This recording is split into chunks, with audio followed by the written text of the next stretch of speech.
It's not like I'm asking people to do one thing and not another. There is no alternative. We have to do this properly. An extra 10,000 Australians getting a helping hand into the property market. And the Saints go marching in to the semi-finals after knocking out the Western Bulldogs in a thriller. Good evening and welcome to ABC News. I'm Mariam Saab.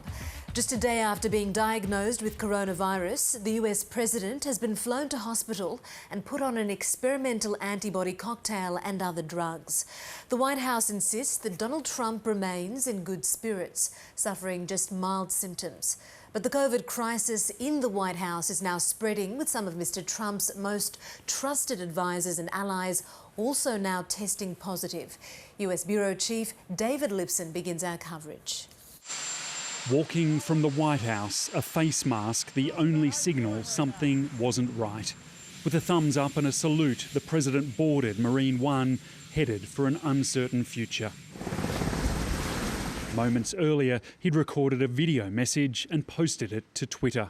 I want to thank everybody for the tremendous support. I'm going to Walter Reed Hospital. I think I'm doing very well. The president's been flown to Walter Reed Military Hospital, where he'll spend at least the next few days. In a statement, the White House insisted it was out of an abundance of caution and that he'll be working from the presidential offices set up at the hospital. We have a president that is not only on the job, will remain on the job. He's had mild symptoms, but he is hard at work. We're having to slow him down a little bit. With just 31 days until the election, the presidential challenger temporarily laid down his arms. My wife Jill and I prayed that they'll make a quick and full recovery. Support has poured in from around the world, including from the British Prime Minister, who himself had a serious brush with the virus. We all want to send our best wishes to the President and the First Lady, and I've done that this morning, as you can imagine. Millions of Americans who'd grown numb to the coronavirus are now in shock all over again. Reports from inside the White House suggest the president wasn't his best at a rally in Minnesota on Wednesday night. Hello, everybody. Hello, Duluth. But it was another 24 hours before he was quarantined, following confirmation his senior advisor, Hope Hicks, tested positive. During that time, the White House briefing room went on as normal. Several reporters have since confirmed they're infected as well. Now it's contact tracing on a grand scale in the midst of a presidential campaign. Judge Amy Coney Barrett.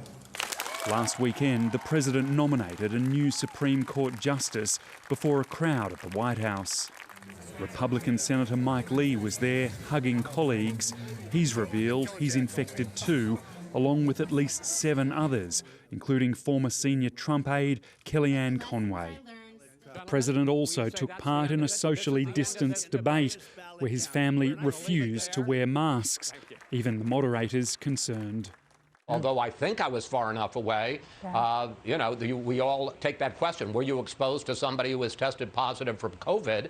The answer is yes. Tweeting from the hospital, Donald Trump issued a message of reassurance, saying he thought the treatment is going well. The White House is going to great lengths to assure the public that the president is okay. But Donald Trump isn't a man who likes to display weakness. The fact he's been taken to hospital so soon after contracting the virus is a sign of how seriously this is being taken. It's the biggest health crisis to face a sitting president in decades. Vice President Mike Pence would take over if the president's incapacitated. There's no sign he'll be needed, but as Donald Trump spends his first night in hospital, the fact it's even being discussed is cause for concern. And our US Bureau Chief David Lipson is at the Walter Reed Military Medical Centre. David, do we have any more detail on this experimental treatment? What exactly is the president taking? Mariam, we had a note from the White House doctor just a short time ago saying that the president has been given a dose of remdesivir. This is a drug that was given emergency approval by the FDA here a few months ago for the treatment of COVID-19. It's a broad spectrum antiviral drug. that is aimed at curbing the virus's ability to replicate in the body. About 12 hours earlier, he was given another cocktail of drugs, if you like, which is known as Regeneron. This is not yet approved. It is showing some promising signs, though, of treatment for COVID-19. It's essentially a cocktail of antibodies that's designed to boost the body's natural immune system and lower the viral load. The President's doctor in that statement said that he is doing well, that he's resting, that he's not taking any supplementary oxygen. And indeed, we did see that tweet from the President himself not too long ago saying that he's going well, he thinks. And this White House cluster is growing. What impact will this have on the administration moving forward? Well, the essential wheels of government will keep turning, particularly matters of national security and the like, but this is going to have a massive impact, and already is, on the President's campaign. Not only is the candidate in hospital, but now we have the campaign manager, Bill Stepien, who has a confirmed case of COVID-19. He'll go into quarantine at the very least. And the Republican chair, Ronna McDaniel, as well, positive for COVID-19. It's increasingly looking like this cluster has come from inside the White House itself and possibly linked back to that event last weekend for the nomination of the Supreme Court Justice, where we saw once again chairs crowded on the White House lawns, people not using masks, hugging and having a lot of contact with each other. A pretty cavalier approach to social distancing, you could say, and perhaps this kind of outbreak may have been inevitable. David Lipson reporting from the Walter Reed Military Medical Centre there. Well, Donald Trump might be running the country from his hospital bed, but the White House insists there's no plan to transfer power to his deputy. The man campaigning to replace him isn't slowing down either. Joe Biden determined to make the most of the final month until polling day. Chief Foreign Correspondent Philip Williams reports. After being given the all-clear, a healthy Joe Biden is forging ahead with the final stretches of his campaign. Hey folks, good afternoon. Ever the more COVID-safe candidate, the former Vice President has worn a mask from the outset of the coronavirus outbreak and is now casting caution as strength. So be patriotic. It's not about being a tough guy. It's about doing your part. Meanwhile, Donald Trump is consigned to a room at Walter Reed Hospital at a time when campaign schedules hit full tilt to scoop up any undecided votes. Donald Trump's recovery is up against some sobering statistics. 8 in 10 Americans who died from COVID have been over the age of 65, and the president is 74. And while he's undoubtedly getting the best treatment here, there are already some questions about what happens if his condition worsens.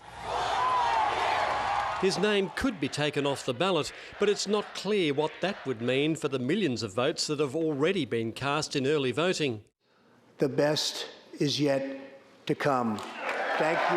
God. And there are concerns that in the age of COVID, even the chain of succession could have a weak link. Vice President Mike Pence is next in line.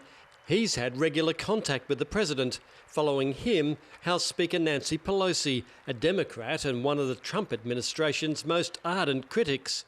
We have a reasonably clear line of succession in those instances where a president clearly cannot discharge his duties. There are instances, though, where a president may be incapacitated, in which case there will be questions about whether or not he can actually discharge his duties.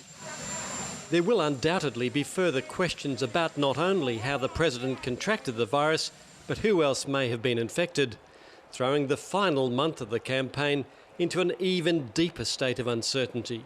Philip Williams, ABC News, Washington.